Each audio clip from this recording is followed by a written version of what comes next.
Hey guys, so okay, welcome back to the litter. Shit's going down, man. The ghosts found us in Isabella's apartment. Becca's dead. Ash, Zach, and Isabella have to get the hell out of Salem Mall, so let's continue with Ash's chapter. Here we go. I don't even entertain the thought of winding down just yet, even as the last of the woman's painful cries fade into the night. Journal update. Straight away. Bang. Boom. What do we got? What do we got?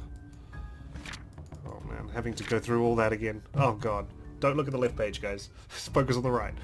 With the help of his remaining friends, Ashton tried to find a way to free themselves of the curse, piecing together what they currently know, to no avail. Exhausted, he excused himself for some fresh air, but not before a ruckus, coming from Isabella's closet, broke the silence of the room. Wonderful. Oh. Monday. Halloween, October 31st. Here we go. A dreary downpour starts off the Monday, although it doesn't last for more than an hour. The dark clouds lift just after the sun peaks over the horizon.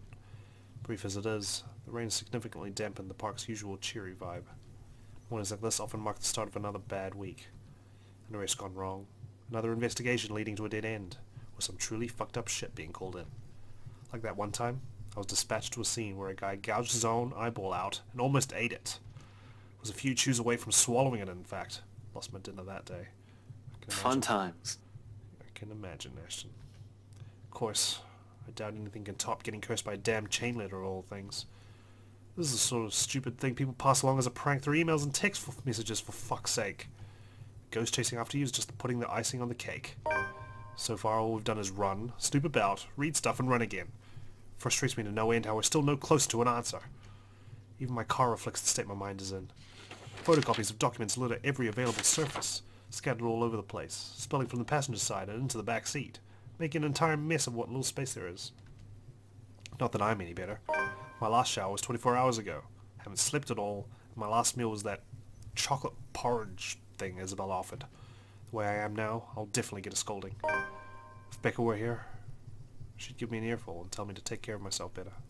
Say that I'm killing myself on the job. I can already hear Isabella complaining how dark the bags under my eyes are getting, and how about how I reek, and how I need a shower pronto. I can rest easy when this is all over. Yeah, hopefully not because we're dead. It's not that I can't feel the pang of hunger.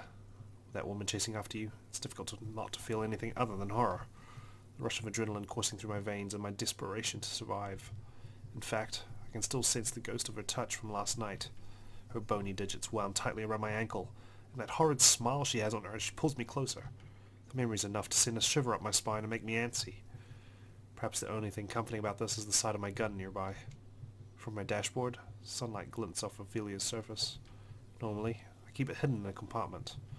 Luxborn police regulations only allows authorized people to carry firearms, and even those are limited. I do have that authorization, but I never really saw the need for its use, when the standard issue tasers are more than good enough to incapacitate anyone. If not, I can always throw them on their back. Those judo lessons Dad forced me to get as a kid has its uses too. On a ghost though, all of those will probably yield the same result. They're all useless. Might as well use a stick.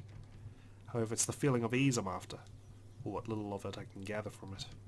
The awareness that I, at least, have something to protect myself with in case things go wrong. And I can still protect the people who are still depending on me despite the missteps I've taken. It doesn't take the edge off, though.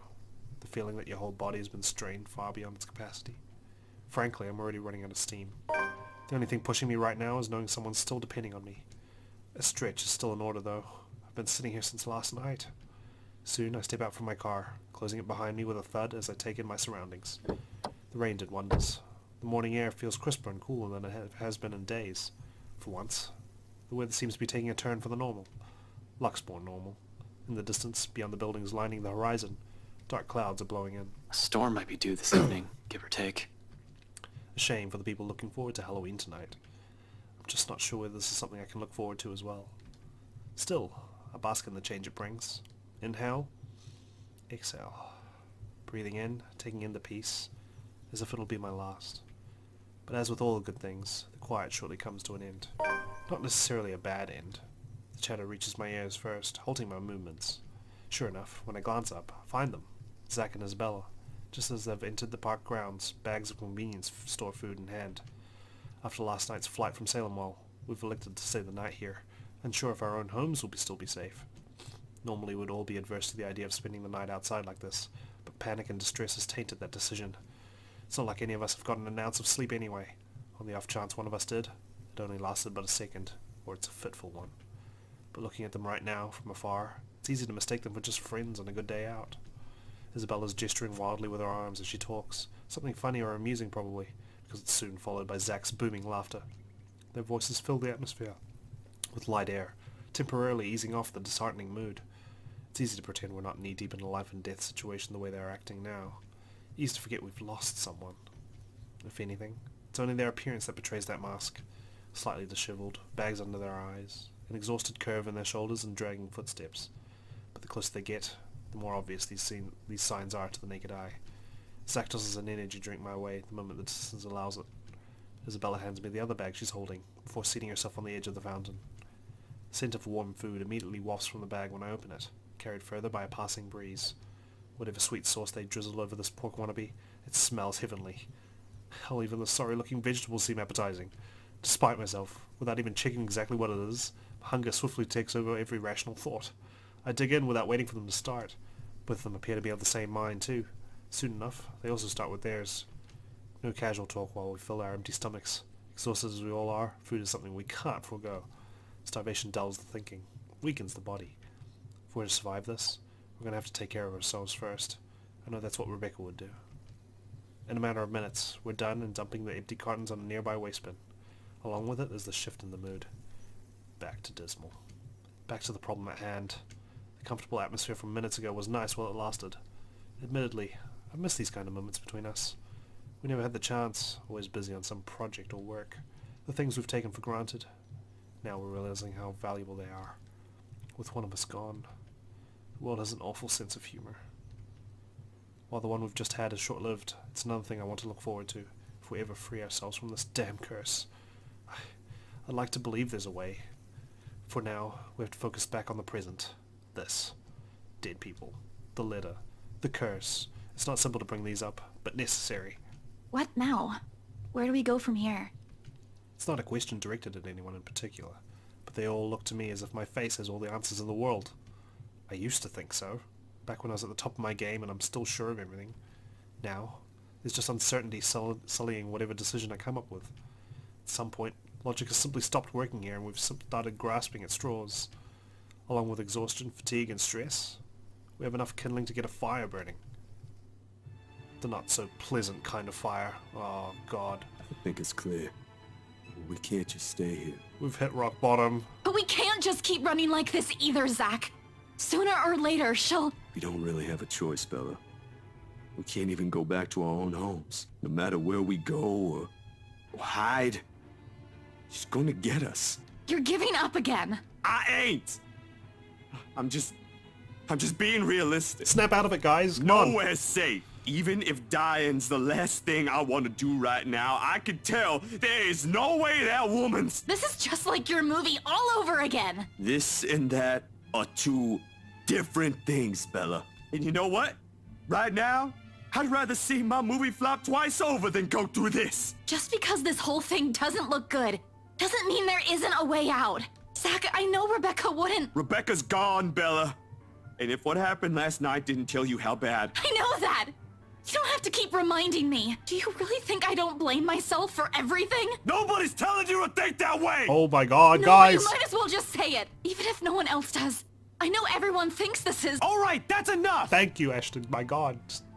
Both of you, stop this! Everyone breathe. They both faltered silence at my words, and an awkward, stifling mood descends between the three of us. I don't mean to shout, to snap at them, to add to that kindling. Not in a moment when any time, anywhere she might get to one of us. We're all in the same boat, yet here we are playing the blame game. Little by little we're falling apart, caving into the pressure, to the bleak situation we're trapped in. Did that ghost mean for this to happen? To divide each of us so she can pick us off one by one? Right after? Who knows? Anything's possible right now if her kind can exist. With the fire burning between us rising as high as it does now, I'm afraid. Deathly afraid.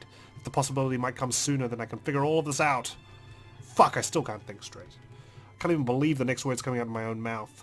That out of everyone, I have to be the one saying these to them.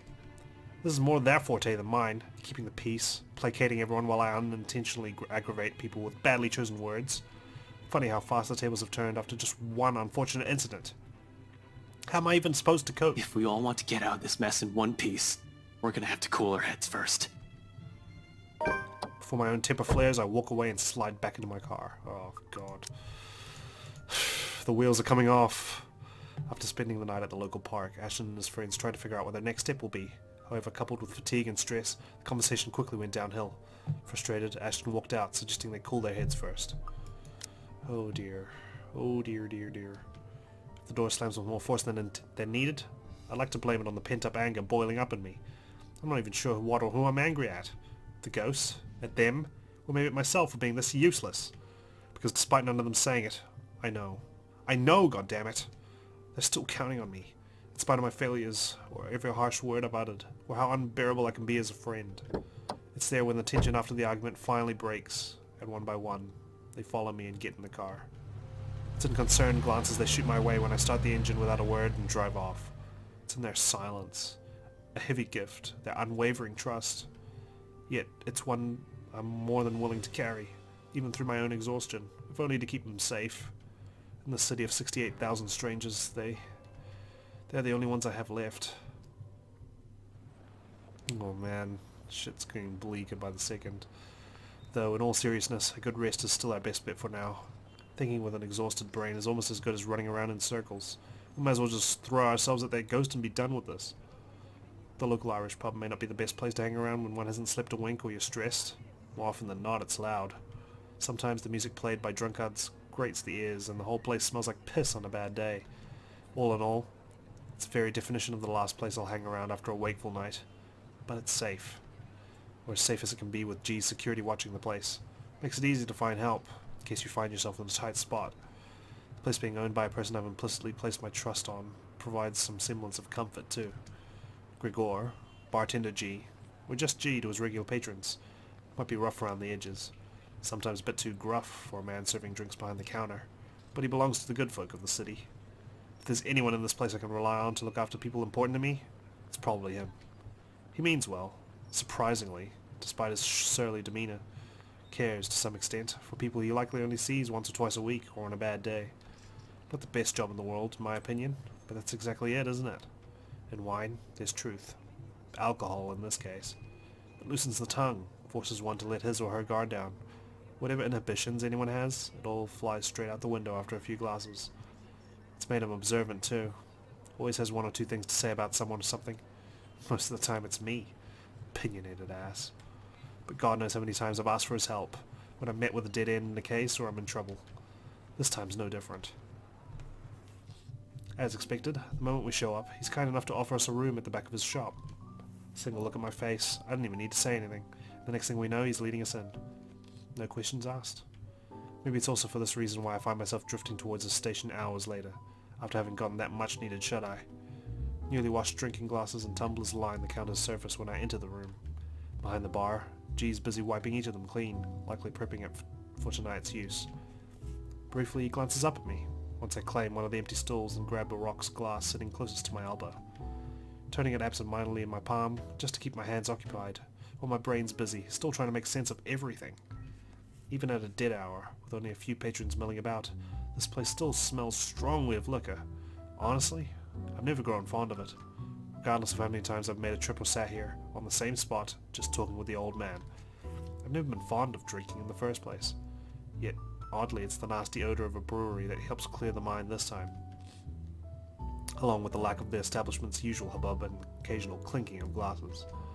Even more bizarre is that, through my lack of words, G doesn't say anything. Although it's clear from the way his mouth is curved up in a tight frown that he has questions. A bucket-load of it. He wisely keeps it shut. Instead, he simply focuses back on his work. Rinse, wipe, stash away, repeat. Going through the motions with such familiarity, it's almost a trance. Watching his precise movements quietly like this, with these thoughts swimming inside my head, it's easy to lose track of everything around me. One solid lead on this, one possible way to sort this out, but will it work? Especially if my assumption's correct, that the reason Zach was there yesterday morning was because of the curse. Something must have happened there for him to see the need to visit the place that morning. What if the couple has fallen victim to the curse too? It doesn't fall outside the realm of possibility. I've been so biased, not even thinking that they might be in danger as well. But during the open house with Isabella, they might have seen the litter and... Fuck. Stupid, stupid, stupid. Some fucking detective I am. That It's likely the moment when Cooper saw it. If the logic holds, I need to hurry there right away. If there are answers anywhere, it would be there. It should be there, where all this fucking mess started. It's not only my life on the line here, there are others. What happened to us? I won't wish on anyone else, no matter how much I loathe them, or how complicated all this has suddenly become.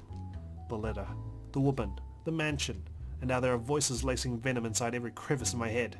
Murmurs that jeer, scoff, and deride whenever an opportunity presents itself. It's because you did this. Holy shit, what the hell was that? It's all your fault. Oh my god, that was Rebecca's voice. Why won't she believe me? A reminder of what I failed to do and who failed. At some point, they all begin to blur together, twining and coiling. Every horrid image and memory of her seeking the forefront of my mind. No matter how much I refuse to remember the fear I felt then, to push it as far back as I can, the visions come to me like a deluge. And before I know it, before I can drown, another voice pulls me out of it. You doing good there, boy? Thank you, bartender, for saving us from another nightmare. His hand is on my shoulders, gripping it tightly and giving me a light shake. There's relief in his face when I finally look up at him, although his frown appears more distinct than the concern in his eyes. It's deeper now, marred with worry and agitation. He does let go when I offer him a small nod, but the furrow between his eyebrows never leaves his face. He always has a knack for reading people after all. Even someone who can be as closed off or distant like me. And all the time I've spent in the force, there's only one other person who's as keen as this old guy. The Chief. Funny. And weird to some degree. I pointed it out to him so many times before, how much they look alike, only for the observation to be brushed off with a vehement tone. They also sound the same. Same with that cab driver at the beginning who dropped his bell off. I wonder if they're all, like, related. I never brought it up again after the third time, out of respect for the guy. Whatever it is, it's clear it's something he doesn't want to talk about. Why push, right? However, during times like this, it's impossible for the thought not to come up. Even as the glare down pat. Under his wordless scrutiny, I feel like a damn rookie again. You're looking a bit green. Sure you got plenty of rest back there? You were only out for an hour or two. Wouldn't hurt to try and get some sleep. I'll keep an eye out. No need. Don't worry about me. I won't be able to get some sleep anyway. Not with her face still a clear picture in my head, no. I heard that from you before. Not buying it. What's the story this time? Oh, you wouldn't believe me if I told you. This as bad as that case with the guy who ate his own eyeball? I wish it were. Jesus, stop reminding me. I hated that case. If I didn't know any better, I'd say you get a kick out of telling people about it. It's useful, you know, for blokes who don't know their limits. Sends them right out the door after I start with a description. Or was it the part when the poor schmuck gouged his eyes out? Nasty, awful, icky stuff, and it gets the job done. Like I said, useful. Don't even need to call security these days if I want to kick someone out.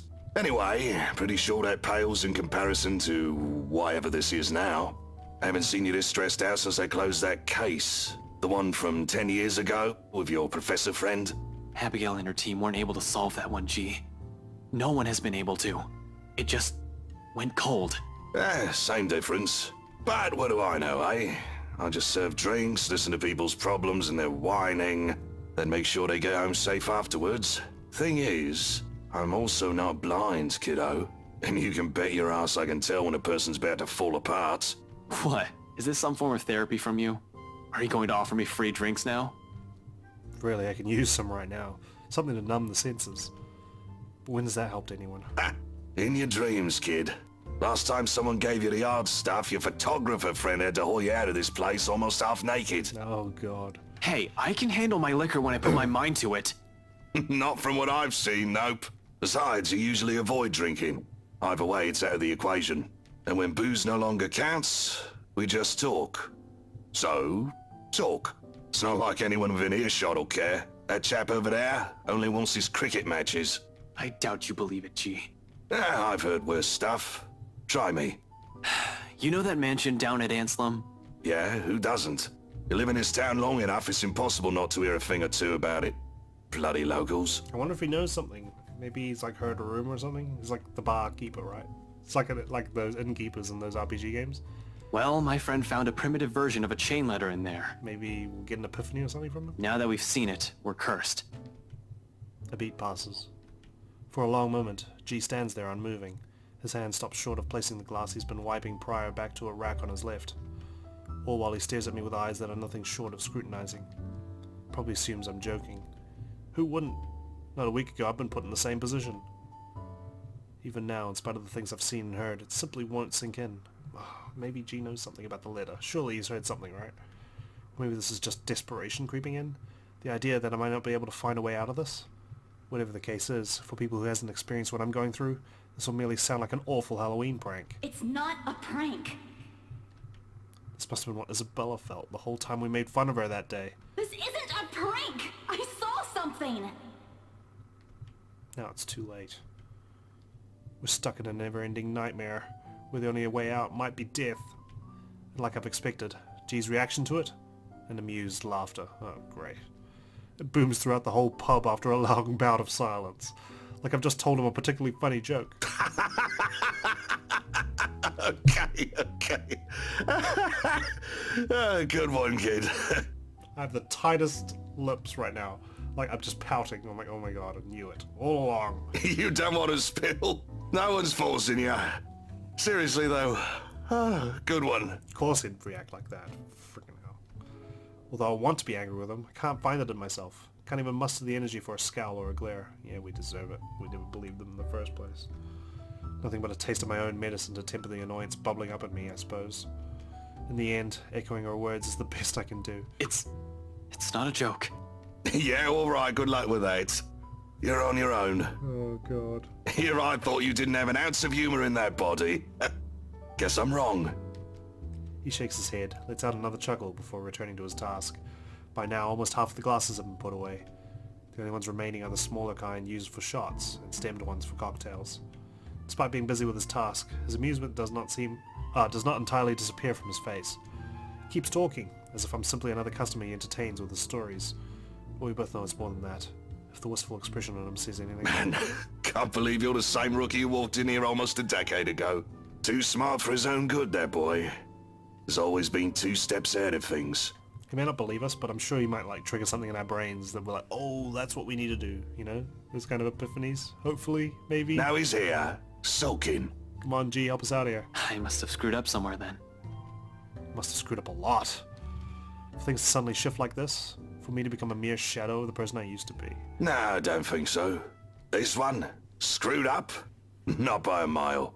It's too early to say. You've still got several years ahead of you, Holmes. Take it easy. But some things change, eh? It has been years, and you were a kid back then.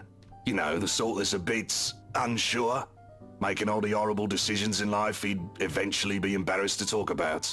You never stop calling me kid, though. Well, you still are. It's just that this time, you're sure of who that badge and gun is for. What was it you police types usually say? To protect and serve, yeah? Significant pause follows at its heels. From both of us, as he allows its meaning to sink in and spur something in me, stirring a feeling both heavy and forceful, but not completely unwelcome. Familiar. Then before I can even clarify what he's trying to imply or gather my thoughts on the matter, G turns away to begin his work on his silverwares. Alright, journal update. Jeez, and we got November 1 still to go, like... This is literally all we've got for Monday, and we've still got nothing on Tuesday. After the argument at the park, Ashton took his friends someplace where they could rest. G welcomed them to his pub without question. While the others were sleeping, the detective and the bartender had a little chat about the past and what had changed over the years. He'll need those too, once more of his patrons come in for lunch. Slow and easy, so it's still morning, oh my god. A couple of hours sleep and we're not even at noon. A sharp contrast with the strained air we've been wading through these past few weeks. A fleeting moment, but one I'll allow myself to relish, if only because of its absence lately. The way things are now, this is almost a gift. So when it all ends with a loud shuffling of foot from the adjacent hallway, a sigh is all that leaves me. There's no need for me to look up to know who it is. Zach's treads alone are telling. There's always a weighted set to them. Steps that are taken with a lazy cadence. Like he's always trying to make himself smaller, less conspicuous than he actually is. In a place he's unfamiliar with, he also tends to linger, stand awkwardly at the sides as if he's all too afraid to break something. That, or he's waiting for permission of some kind. That's totally me. I always wait for permission to do anything when I'm at a new party or something. Either way, he's never been the kind to barrel head first into things or forgo courtesy, despite appearances. Much like how Rebecca's mother henning belies her fiery temperament, or Isabella's rare displays of maturity appears at odds with her youth. There's been a lot of those in my life, it seems. More so from the people I've grown closer to over the years. Walking contradictions we all are. It's a wonder how we ended up friends in the first place. But maybe that's also exactly why. To some extent, there's still an understanding in there, in knowing, that no matter how long you've been together, or how familiar you are with a person's habits, or how many lifetimes there might be for all of you, one can never fully know a person. Sometimes it works because they merely chose to stay. Sometimes it's as simple as someone extending a hand first for an apology, regardless of every hurtful word said. Hey, Ash? This time I glance at him, briefly, gauging the mood. Not because reconciliation's an issue for me. Between us it never will be. But somehow, this is another thing I'm all too afraid to see crumble in front of me. One wrong word. If this is going to end in another argument, I might as well stop as early as now. There's another long pause from him, during which he can't seem to figure out what to do with his hand. In the end, he chooses to stuff both into his pockets and train his eyes at the now empty space behind the counter. Without our notice, G has slipped back to the kitchen, leaving only the two of us and everything awkward in the world at the moment. Still, Zack trudges on, a hopeful tone slipping into his voice, simply because it's the only thing he knows to do. Did you, get any sleep? Start at least. A stiff one, but a start. The least I can offer in return is that rare honesty. For a few. A few hours, yeah. Curt, brusque, an ounce of friendliness in it. In spite of it, Zack takes it as a sign. Relief washes over him as his shoulders relax and he releases a tense breath. Soon he's closing the distance he's put between us and flops onto the chair onto my right. I think the better question is if the dreams are pleasant. And for the record, no. Yeah, I know what you mean. I get those a lot. He shifts in his seat, coughs, drums his fingers on the counter for a short while, then falls silent. That's it. No apologies. Somehow, that short exchange is all we need. The air changes again, much like everything we've known lately. Maybe not for the better, not yet. However, it's less suffocating, with less hostility and resentment. The kind where it's easy to pretend, easy to forget. Not that it's a thing that'll happen anytime soon, but one can dream. In a situation where death might come knocking at any time, it's these little hope we cling to. It's these little things we wish will happen again.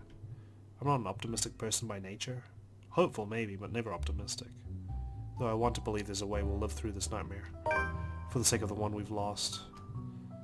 It's just funny how it took all of this to spur these kind of thoughts in me. I can't even remember the last time something like this occurred to me. For some reason, after seeing one harrowing thing after another, I've simply forgotten. Why are you suddenly smiling like that? Huh? Oh, no, I was just thinking about something. Well, it better be something that'll get us out of this mess. What makes you think I know how to fix this? Until 2 days ago, I didn't even believe a word you guys have been telling me. Zack, I function better when I'm dealing with homicide cases. That's the thing about homicide, Ashton. People have to be dead before you can do any good.